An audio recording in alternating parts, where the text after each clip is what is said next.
इमारतीचा लोकार्पण समितीचा भूमिपूजन समारंभ या संयुक्त कार्यक्रमाचे प्रमुख पाहुणे जिल्हा परिषदेच्या शिक्षण विभागाचे माजी सभापती गोकुळचे संचालक माझे मित्र अमरीश गाडगे, जिल्हा परिषदेच्या अध्यक्षा शिल्पाताई खोतवेणे, या विभागाचे आमचे ज्येष्ठ सहकारी शशिकांत खोत, कागल पंचायत समितीचे उपसभापती इंद्रजित पाटील, या विभागाचे पंचायत समिती सदस्य दीपक सोनार, कापशीच्या पंचायत समितीच्या सदस्य सुनीताताई माळे, दीपक अंगज, बिद्री कारखान्याचे संचालक रंगराव पाटील, केना पाटील, या विभागातील आमचे प्रमुख सहकारी अंकुश पाटील, जीडी मुसळे, शामराव पाटील, धनाजी तोरसकर, तांबेकर मामा, चंदाराणी पाटील, सागर मोहिते, पोपट सांगले, पुरुषोत्तम साळुके, एके फराटके सर, भांदिगरे सर, बी तोरसकर सर, अशोकराव दांभोळे, संदीप तोरसकर, पंडित चव्हाण, रणजित मोहिते, या गावच्या ग्रामपंचायतीचे सर्व सदस्य, सर्व संस्थांचे पदाधिकारी आणि मोठ्या संख्येने उपस्थित मांगदूर गावचे सर्व ग्रामस्थ, बंधू भगिनी आणि मित्रांनो,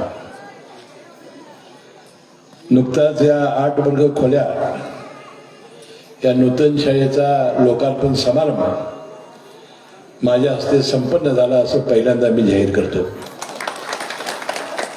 आणि अनेक दिवसापासून आपल्या सर्व गावकऱ्यांची मागणी होती की आपल्या गावातील प्राथमिक शाळा जी आहे ती 100 वर्षापेक्षा जास्त आहे. आता ती जीर्ण झालेली इमारत आहे आणि या धोकादायक इमारतीपेक्षा नवीन इमारत आपण द्यावी अशी मागणी अनेक वेळा त्यांनी माझ्याकडे केली होती. तो 1-1.5 एकरचा शाळेचा परिसर आणि या इमारतीसाठी 80 लाख रुपयाचा निधी मिळवून देण्याचं भाग्य मला लाभलं. आणि आपण जर इमारत बघितली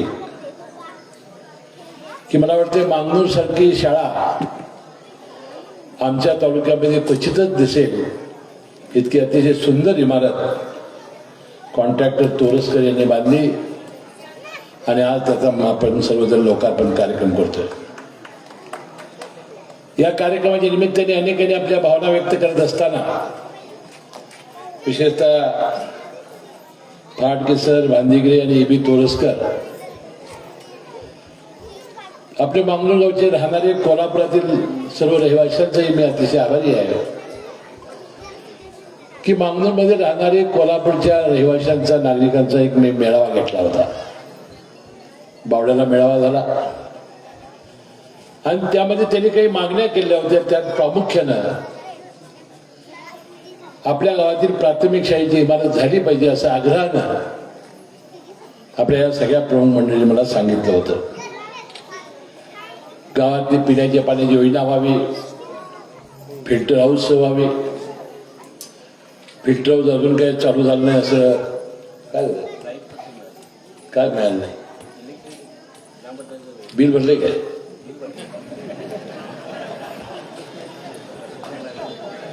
तर मला वाटतंय की तात्काळ जर ते लोक मला जर भेटले तर विजेचं कनेक्शन मी मिळवून देईन आणि फिल्टर हाऊस सुद्धा आपलं तयार आहे. आता या निमित्ताने प्राथमिक शाळेच्या बद्दल अनेक मागण्या या गावामधून, या शाळेतून शिकलेल्या माजी विद्यार्थ्यांनी केल्या. आणि खरं आहे की पालकांचा कल आपली मुलं इंग्रजी माध्यमामध्ये शिकली पाहिजेत, त्याला फाटफाट इंग्रजी बोलता आलं पाहिजे, आपली मुलं IPS IAS झाली पाहिजे, डॉक्टर, इंजिनियर झाली पाहिजे. यासाठी पालक जे मध्यमवर्गीय आहेत, जे मिळवते ते किती खर्च करायला तयार आहेत. आणि मग जर असे आपण विद्यार्थी जर बाहेर घालायला लागलो तर प्राथमिक शाळेचा पट कमी होत जातो, शिक्षकांची संख्या कमी होते आणि अनेक प्रश्न या निमित्ताने तयार होतात. या राज्याचा शिक्षण मंत्री म्हणून मला अनेक वर्षे काम करण्याची संधी मिळालेली आहे आणि मी याचा बारकाईने अभ्यास केलेला होता की इंग्रजी माध्यमांच्याकडे कल का वाढतोय, मुलं ती शाळा का पसंत करायला लागलेली आहेत. तर त्या मुलांना येण्या जाण्यासाठी बस दिली जाते, त्यांना अप टू डेट ड्रेस दिले जात आहेत, त्यांना बसायला बेंचेस दिले जात आहेत आणि त्यावेळेला आपल्या शाळेमध्ये मुलांनी सारवलेल्या शाळेमध्ये घरातच आणलेला जमखाना किंवा चटई त्यावर आपल्याला बसायला लागायचे. आपण पहिला निर्णय घेतला की आपल्या प्राथमिक शाळेमध्ये सगळ्या शाळेमध्ये बेंचेस कसे होतील याचा आपण पहिला निर्णय घेतला आणि इंग्रजी माध्यमासाठी ज्याचा E.B. तोरसकरांनी मगाशी उल्लेख केला. तोरसकर सर, सेमी इंग्रजीचं धोरण हे मी इंग्रजी या शिक्षण विभागाचा मंत्री असतानाच आपण धोरण मान्य केलेलं आहे. सेमी इंग्रजी सुरू आहे. तुझं अडचण कुठं आहे की आपले शिक्षक 12वी D.Ed झालेले आपले शिक्षक, आणि मी काही त्यांना नावं ठेवत नाही, परंतु इंग्रजी, सायन्स आणि गणित हे विषय जर आपण चांगले शिकवू शकलो नाही तर मग साहजिकच विद्यार्थ्यांचा कल, पालकांचा कल हा प्राथमिक शाळेकडे राहत नाही. ह्यावर उपाय काय आहे? तर उपाय आम्ही त्याच वेळा शोधला होता. ग्रॅज्युएट झालेली, D.Ed झालेली इंग्रजी माध्यमासाठी 20% आरक्षण आपण ठेवलं शिक्षण सेवकामध्ये.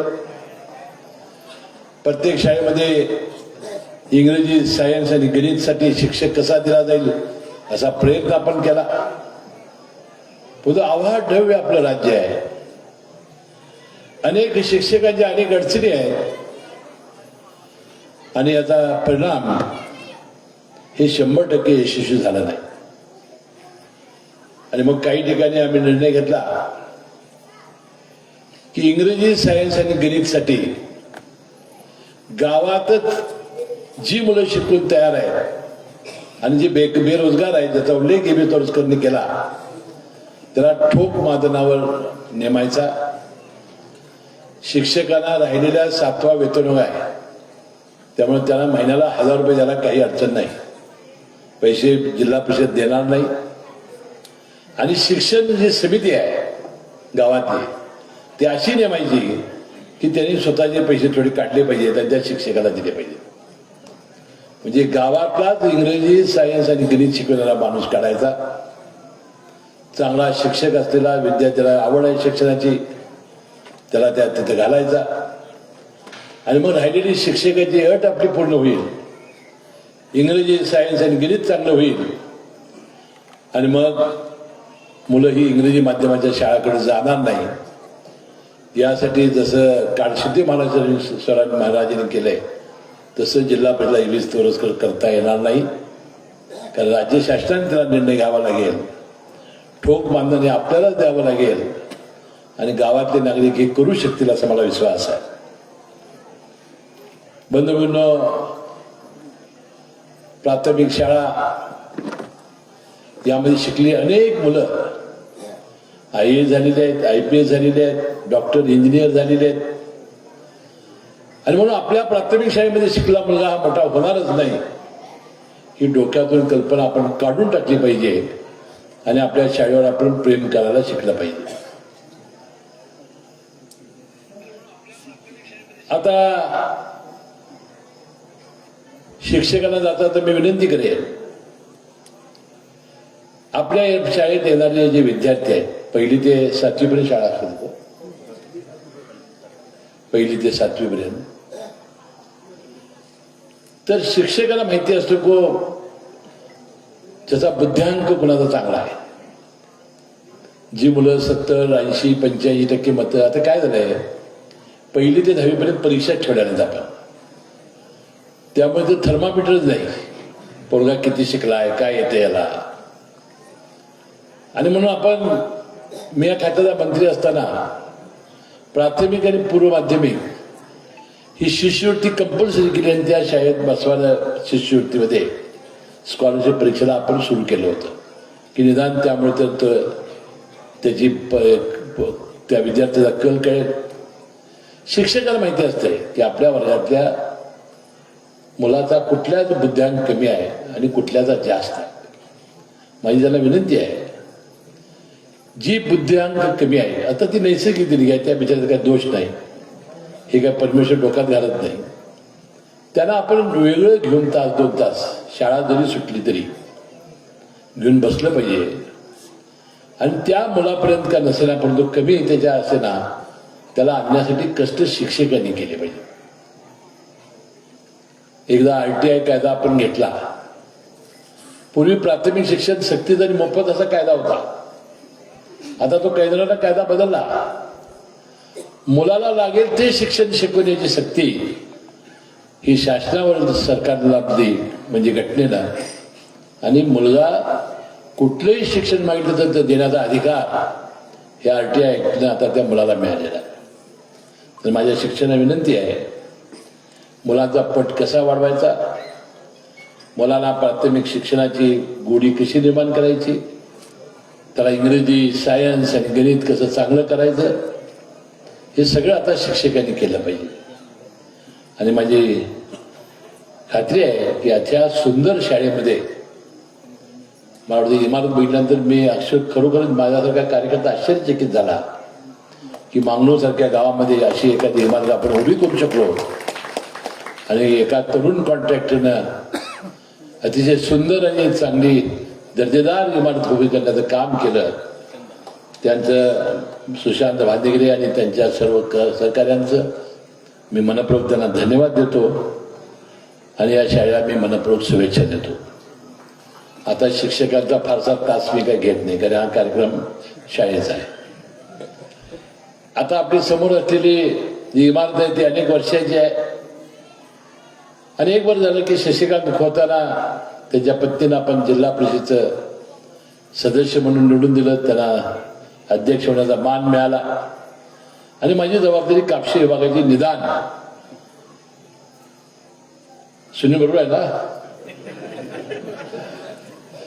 निदान माझी कमी झाली. तर जिल्हा परिषद अध्यक्ष म्हणून ते लक्ष देतील. ते इमारत निर्लेखित करणं, ग्राउंड करणं, कंपाऊंड करायचं नाही का नाही, कंपाऊंड आहे, मग काय प्रश्न नाही. अंगणवाडी इमारत आहे, बांधलेली आहे. तर मला वाटतं की एक सुंदर ग्राउंड निर्लेखित करून शशिकांत खोत देणार आहे. त्यांच्या या घोषणेबद्दल मी मनपूर्वक त्यांचे आभार मानतो, त्यांना धन्यवाद देतो. कारण बरीचशी माझी जबाबदारी त्यांनी कमी केलेली आहे. बंधूंनो, हे गाव ज्याचा उल्लेख एबी तोरसकरांनी केला, आपल्या तालुक्यातलं शेवटचं गाव. काही वर्षापूर्वी हे गाव भुदरगड तालुक्यात घालावं, गारगोटी आमच्या गावाजवळ आहे अशी मागणी सातत्याने यायची. आणि खरं आहे की गारगोटीला जाणं आणि कागलला जाणं कितीतरी मोठा फरक आहे. परंतु आम्ही ठरवलं की या गावाचा आपण विकास करायचा. तांबेकर मामा आणि शामराव पाटील आम्हाला मतं देऊत न देऊत, मांगनूर गाव हे आपल्या तालुक्यात राहिलं पाहिजे यासाठी आम्ही अट्टहास केला. आणि ज्या ज्या विकासाच्या त्यांच्या मागण्या असतील, मग पिण्याच्या पाण्याची योजना असेल, एक तर वेळा असं निवडणुकी झालं की शामराव पाटील, तांबेकर, अंकुश पाटील, गडकरी मामा होते, त्यावेळी बरीचशी सगळी मंडळी मांडा आली आणि साहेब आले की नागणवाडी प्रकल्प जर केला ना आम्ही 100% तुम्हाला मत देतो बघा, 100% आम्ही एक मत जाणार. आता ह्याला धरण पाहिजे होतं, पण मागणूरची जमीन द्यायची नाही प्रकल्पग्रस्ताला. पण 1999 साली माझे मित्र माजी आमदार संजयभाऊ घाटगे यांनी त्याचा पाया घातला, परंतु प्रकल्पग्रस्तांची मागणी आपण पूर्ण करू शकलो नाही. अनेक वर्ष आपल्याला संघर्ष करावा लागला आणि दिंडेवाडी आणि बारव्याच्या लोकांनी धरणाच्या पायथ्याच्या जमिनी दिल्या, परंतु त्यांनी सांगितलं की जोपर्यंत आम्हाला जमिनी मिळणार नाही तोपर्यंत आम्ही धरणाचं कामच सुरू होऊ देणार नाही. धरणाचं तर भूमिपूजन करून टाकलं होतं आम्ही. 10, 15, 20 वर्ष झाली तर प्रकल्पाचा कामाला शुभारंभ झाला नाही. हे जे लाभधारक आहेत म्हणजे तुमच्यापासून इकडं, त्यांना GR होता 4 एकरचा स्लॅब आणि ही वस्तुस्थिती होती. संजय बाबांनी सुद्धा त्यावेळेला संघर्ष केला होता की 4 एकरवर कुटुंब कसं जगणार, त्यांची होणारी मुलं 4 एकरवर कशी जगणार.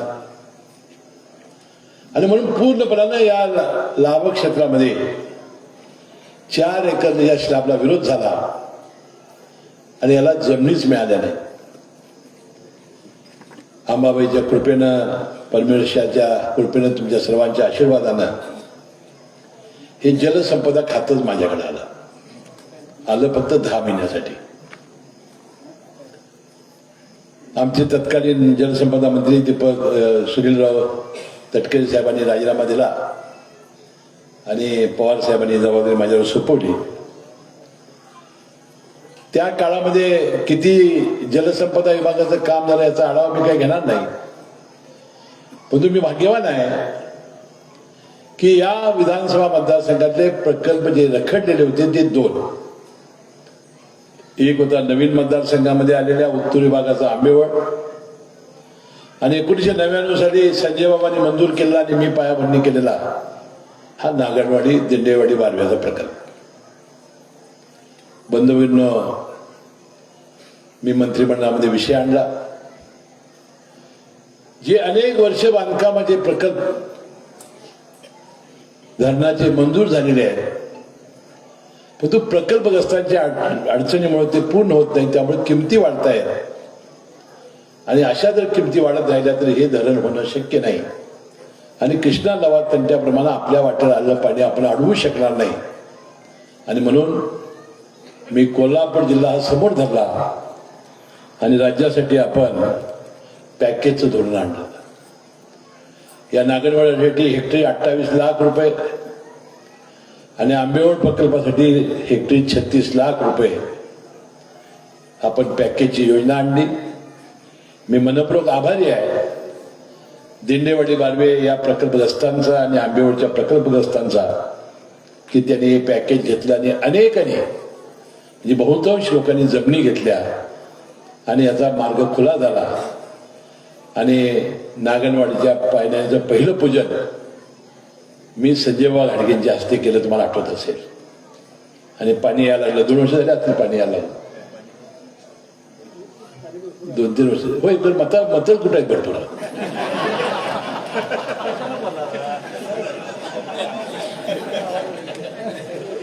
मग मी ओळखलं काही मतं मिळत न मिळत ह्या गावाचा विकास करायचा.